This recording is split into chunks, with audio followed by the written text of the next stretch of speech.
Hey, everybody, welcome back to another episode of the Powerful Women Rising podcast. I'm your host, Melissa Snow, and I have been MIA. I just completely ghosted you. And that is the topic of today's podcast. So I'm excited to talk about that today. If this is the first episode that you have ever listened to, I apologize in advance, but let me introduce myself. I am a business relationship strategist, and that means I focus on helping female entrepreneurs grow their business by networking, but not the traditional networking. I talk about networking like a human and not like a salesy weirdo. And one of the things that I value the most is authenticity. I am not one of those business coaches that is going to show you my millions of dollars and my yacht and my private jet and tell you that for $25,000, I can tell you the exact formula that you need in order to start making six figures a month, six figures a minute, whatever it is. I believe that everyone has a different recipe for success, and I'm here to help you find yours and to help you show up as your authentic self. And one of the ways that I do that is by showing up as my authentic self. So let's be honest here. I didn't do any sort of fancy like, hey, everybody, I'm going to take a furlough. Is that the right use of the word furlough? I don't know. I'm going to take a sabbatical. Maybe that's the word that I meant. And this is all very intentional. And I have a plan of when I'm going to come back, and I'm going to play some of my most popular episodes on repeat while I'm gone, and it's going to be perfect. I actually didn't intend to take 3 weeks off of my business. It just kind of happened that I was leaving to travel. I went to Nebraska first, and then I went to California for 10 days. And I had a big list of all the things I was going to get done before I left, and I didn't get any of those things done. And the further away I got from it, the more I thought, maybe none of this is actually important. Maybe I just won't do anything for 3 weeks and see if I still have a business when I come back. And I didn't panic about that. And I realized that the reason for that is that for the first time ever in my entrepreneurial journey, I trusted myself, I trusted my business, and I trusted my network. I knew that I had spent enough time and energy intentionally cultivating relationships with people in my community, with people that I network with my social media followers, that I could step away for 3 weeks and they would trust that I was coming back, and I could trust that they would be there when I came back, and that I could trust that everything was going to be fine. And spoiler alert, everything is fine. So when I talk about taking 3 weeks off my business, this is what I mean. I still did my virtual speed networking event on July 11th. It was still awesome. I scheduled the emails that I needed to schedule a couple days before that from my little Airstream in California. But I did the bare minimum that I needed to do. I didn't post regularly on Instagram. In fact, I think the only thing I posted on Instagram was a weird reel that I made about crepes. Listen, the place that I was staying in California, they make you crepes every single morning, and it was pretty much the best thing ever. So I posted a reel about crepes. I didn't do any new podcast episodes, and my emails just piled up, and this is where we are. So I'm finally getting caught up now. Today, Monday, I'm recording this episode at 5:00, and I am going to publish this episode right after I record it, because we are just getting back into the groove of things and not requiring it to be perfect. We're going to talk about that in a second also. But back to what I said about one of the biggest reasons that I was able to step away is because of the network that I've built. Relationships are the backbone of any business. And I believe this so strongly. It's the reason that I have the business that I have today, and the reason that I am always talking and teaching and training and speaking about networking like a human and not like a salesy weirdo. I have spent years nurturing connections with clients, partners, even competitors.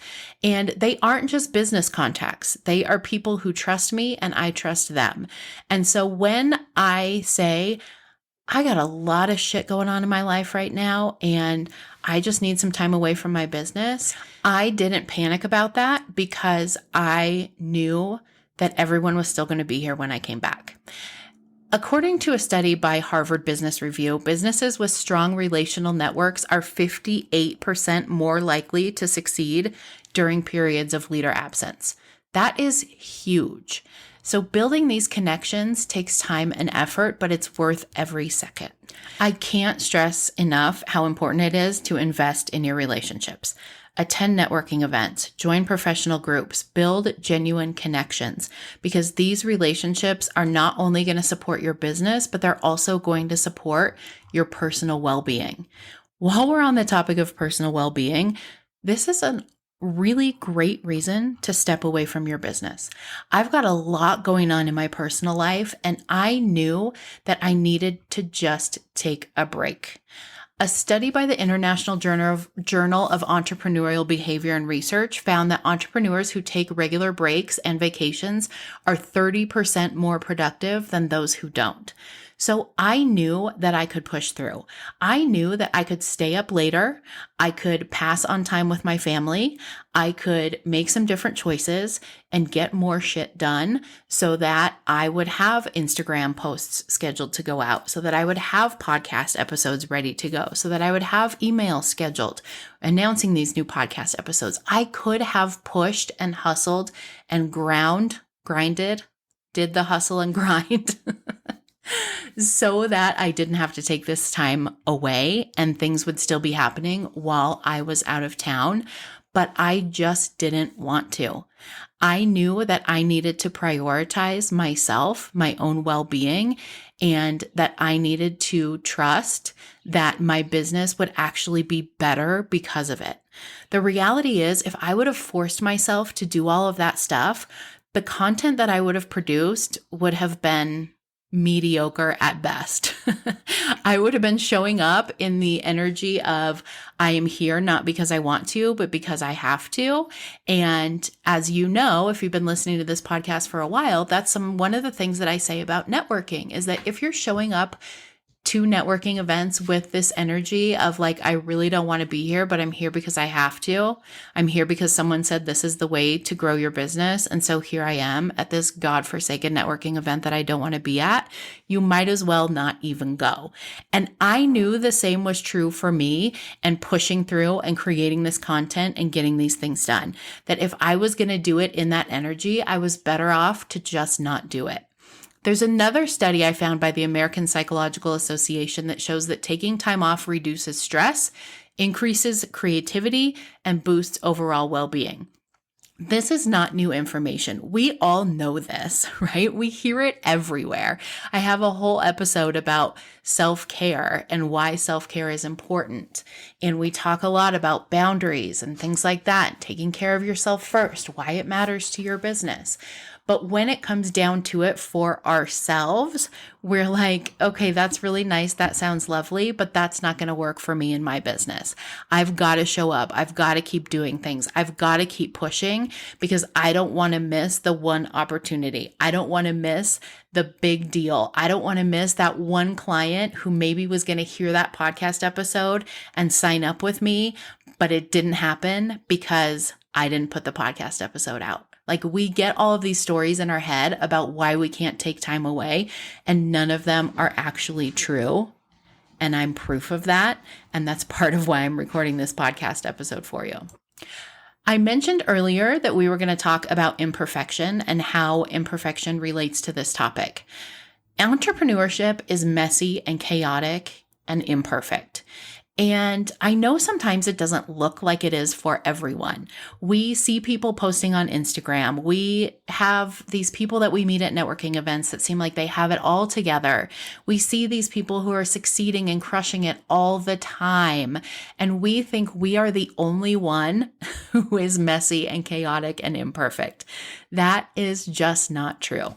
You know that visual that we see all the time of the duck and above the water, it seems like everything is very smooth. He's just swimming along and everything is wonderful. But then when you see under the water, he's paddling like crazy. That is how entrepreneurship is for everyone at times. It is not just you and it is not just me. And I had a little bit of mind drama about the fact that this wasn't a planned time off. This wasn't like I had all these things in place leading up to it, and now I'm going to take this time off and then I'm going to come back on this specific date. I just stepped away and accepted the fact that I am a human. I have a family. I have personal needs. I have a lot of feelings, and sometimes I just need a break. And I know that is true for you all too, because trying to do everything perfectly and not just accepting the fact that I need a break and I'm going to step away and trust that everything is going to be okay is a recipe for burnout. So sometimes you just have to focus on doing your best. Sometimes you just have to focus on doing the bare minimum. Sometimes you just have to focus on what is one or two things that absolutely needs to be done in my business in order for things to keep going, and let the rest of it go. We get these ideas that all of these things are so important, that life is not going to go on, that our business is not going to be successful if X, Y, and Z doesn't happen. But when we're really honest with ourselves, X is really the only thing that needs to happen. Y and Z seem like really good ideas, but is it the end of the world if we execute on them a month from now, 6 months from now, a year from now? No, it's not. During my time off, not everything went smoothly. There were hiccups, there were moments of panic, there were times that I thought, what the hell am I doing? I can't go back and record a podcast. I can't come back after 3 weeks and be like, hey, me again. Like, I might as well just stop, wrap it up, be done. Podcast is over. But guess what? The world kept turning. People were patient. Projects that were in limbo stayed in limbo, and I came back recharged and ready to tackle them. So this is a reminder for whoever needs it that perfection is a myth. We all strive for it, but it is actually unattainable. What matters most is doing your best and being authentic. Your clients and partners will appreciate your honesty and your humanity, just as I know my listeners appreciate this episode. They will understand that you needed time off because you are a human being just like everyone else. And remember, it is okay to delegate. It is okay to ask for help. One of the reasons that I was able to take this time away and not freak out about it is because I got to a point where I was okay asking for help and paying for that help. There were things that I knew needed to be done. My website is finished. It's amazing. It's beautiful. But I knew not every link on that website went to the correct thing, started the correct email sequence, put people in the correct automation, did all the stuff that it was supposed to do. And so I wasn't even using this new beautiful website because I hadn't hooked all that stuff up. And finally, I was just like, okay, listen, who can do this for me? I will pay you. Get it done. I found the most amazing person. She did exactly what I needed her to do. She took the initiative on things that I didn't even know needed to be done, and it was worth every single penny and all of the mind drama that I had about asking for help and spending money on that help, because I was able to then go enjoy my time, relax, do what I wanted to do, and know that things were still getting done in my absence. If you have a team, you have to learn to trust your team to handle things in your absence. They will likely surprise you with their resourcefulness, their initiative, and the way that they are able to get things done without you. So, I like to give some practical steps in each podcast episode. I want every episode to be something that you listen to and you walk away with something knowing, okay, that is something I can start doing right now, today. So if you want to prepare your business to survive and even thrive when you take time off, even if it's unplanned, even if it's messy and imperfect, even if it is undetermined amount of time that you're like, I don't know when I'm coming back. I don't know if I'm coming back. Number one, build a strong network. Start today nurturing your relationships. Attend networking events. If you haven't gone to our virtual speed networking event, that is a great place to start. It is super low pressure, low stress, very fun, and you're going to meet some amazing women who are going to be supportive, awesome cheerleaders, and important members of your networking community. Join professional groups, build genuine connections because these relationships will be your safety net when you need to take time off. Number 2, learn how to delegate, ask for help, and trust your team. Trust other people to be able to handle things. You are not the only one who can do it correctly. I promise you. Now, you may have to go through a couple people before you find the gem, the diamond in the rough, the unicorn who understands exactly what you want. There's going to be some trial and error if you're hiring a virtual assistant or something like that, because you're learning them and they're learning you. But getting to a place where you are able to delegate responsibilities, be super clear about your expectations, and allow your team to support you and give them the opportunity to step up, that is going to allow you to survive and thrive when you take time off. Number 3, setting clear boundaries. I didn't do a great job of this, but I did a mediocre job of this and I learned a lot. Let your clients, let your partners know about your plans. Communicate with them that you are stepping away and that you will be back. Make sure that they know that you are going to return, or that you are going to decide whether or not you're going to return at a certain date. Whatever it is, be transparent, because transparency is one of the things that builds trust with your network and with your clients. And then the last tip is embrace imperfection. Accept that things might not go perfectly. Be okay with the fact that you didn't get X, Y, and Z done before your time off. Trust that everything is going to be okay, even if it's messy and chaotic. Focus on the big picture. Your business can withstand a few bumps in the road if you have intentionally cultivated relationships with your audience, with your clients, and within your network. So, can your business survive you taking time off? Absolutely. If you have planned accordingly, you trust, and you are willing to embrace imperfection. And when I say planned accordingly, I mean you have spent time intentionally cultivating relationships, creating an audience, nurturing your audience. If your business is in its early stages, taking time off, especially for an extended period, might not be feasible. But you can still schedule shorter breaks, even a long weekend. Take a Monday off or a Friday. That can make a big difference in your stress and your mental health and your burnout. Start small and gradually build up to longer breaks as your business grows and your relationships stabilize. Not only is it possible for you to take time off, it's actually essential for your health, your own personal well-being, and for the long-term success of your business. Remember, you can't pour from an empty cup. Take the time that you need to recharge and come back stronger. Thank you for trusting me to return. I have some awesome interviews already done. I have some awesome interviews scheduled, and I can't wait to bring them to you in the coming months. Thank you for your patience. Thank you for your understanding. While I took this time away, I am back. I am better than ever. And I hope that this episode has inspired you to prioritize your well-being and trust in the strength of your relationships and your business. Until next time, keep rising, powerful women, and keep building those powerful relationships. I'll see you next week.